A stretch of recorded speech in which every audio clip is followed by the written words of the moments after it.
Oi, gente! Dando continuidade então ao capítulo 3, né, substâncias químicas, vamos falar um pouquinho sobre aquilo que constitui a matéria. Matéria é tudo aquilo que ocupa lugar no espaço. E a matéria, meninos, ela é constituída por elementos químicos que nós podemos encontrá-los na chamada tabela periódica. Essa tabela periódica que vocês veem agora é a união dos 118 diferentes tipos de elementos químicos que podem ou não se combinar formando moléculas. Eu quero mostrar para vocês esse link aqui, depois eu vou deixar ele aqui na descrição do vídeo, para vocês consultarem, tá? Essa tabela, uma vez que ela mostra o que cada elemento químico presente na tabela periódica é usado, de que maneira ele aparece na natureza. É bem interessante. Quer ver? Vou mostrar para vocês. Vejam só. Então, meninos, a tabela periódica exemplificada. Olha que legal. Vamos pegar aqui o lítio. Né? Qual a função do lítio para as nossas vidas? Onde encontramos o lítio nas nossas vidas? Então você clica em cima do lítio, aí ele vai direcioná-lo para essa página, onde haverá as especificações. Quanto ao elemento lítio, ele existe no universo, 7% da massa do universo é de lítio. Ele existe no corpo humano, 6% da massa de uma pessoa é composta por lítio. Na crosta terrestre, né, nos oceanos, enfim, onde podemos encontrar o lítio? Em minerais como a lepidolita. Enfim, galera, se vocês voltarem aqui, a gente cai lá na tabela de novo, vamos pegar o ouro, vamos dar uma olhada no ouro. Onde que encontramos o ouro na natureza? Então eu tenho aqui, olha no universo, 90% da massa do universo é de ouro.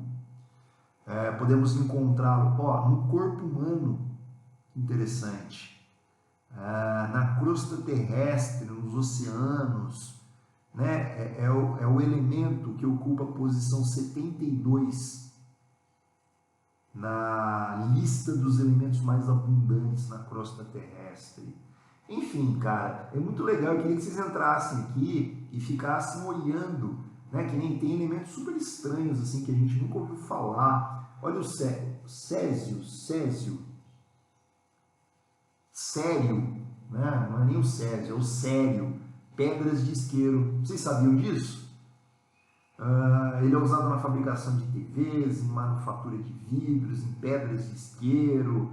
Enfim, galera. Bom, dando continuidade, nós vimos que matéria é tudo aquilo que ocupa lugar no espaço e ela é constituída por átomos.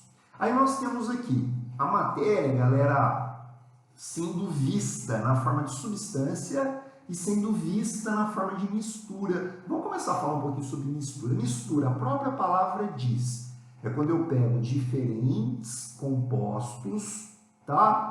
E misturo. Eu vou dar dois exemplos para ilustrar isso para vocês. Vamos pegar água e açúcar. Se eu misturar água e açúcar, eu estou misturando duas diferentes substâncias, a água e a açúcar. Quando eu olho essa mistura pronta, eu vejo simplesmente uma mistura homogênea, porque não dá mais para identificar a água do açúcar, porque ela se dissocia, né? O açúcar se dissocia na água e eu não consigo mais visualizá-lo. Então eu tenho uma mistura homogênea.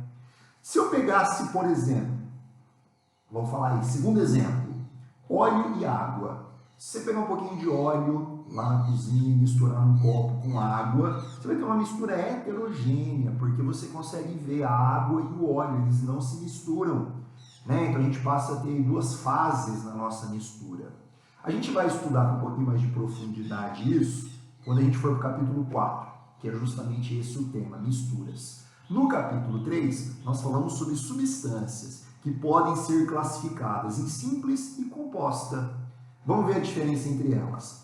O que é uma substância? Uma substância é um único tipo de,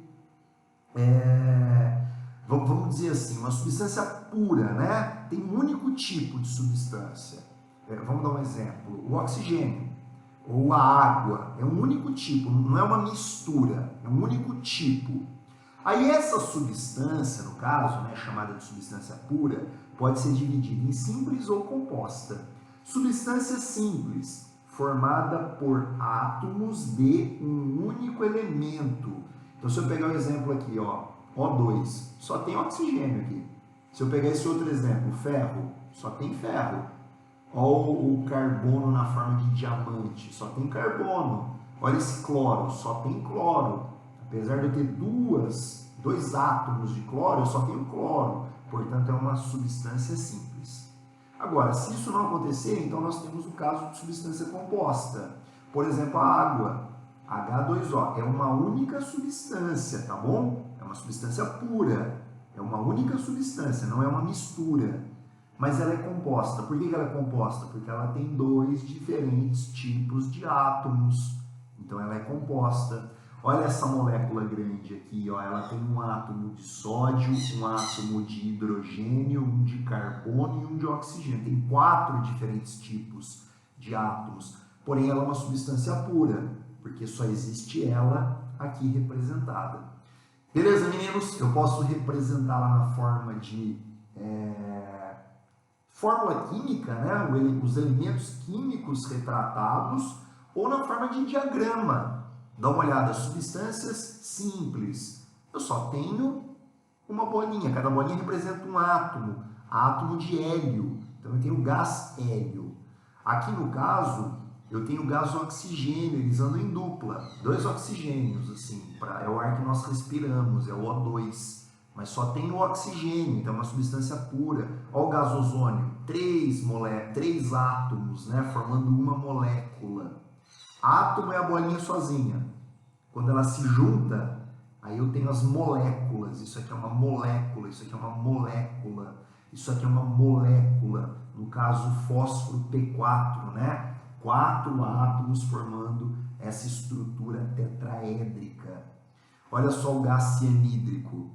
Eu tenho 3 diferentes bolinhas, ou seja, 3 diferentes átomos formando essa substância. Então, ela é uma substância composta. A água, eu tenho 3 átomos, 2 de hidrogênio e 1 de oxigênio. Então, ela é composta, tem 2 diferentes átomos. Beleza, meninos? É bem simples. Eu queria que vocês tentassem fazer um resuminho e tentassem fazer essa tarefinha aí. Tá bom? É o capítulo 3, estamos encerrando o capítulo 3. Façam aí o exercício 1, 2 e 3 e o 10. Aí no próximo vídeo a gente corrige eles. Tchau, gente!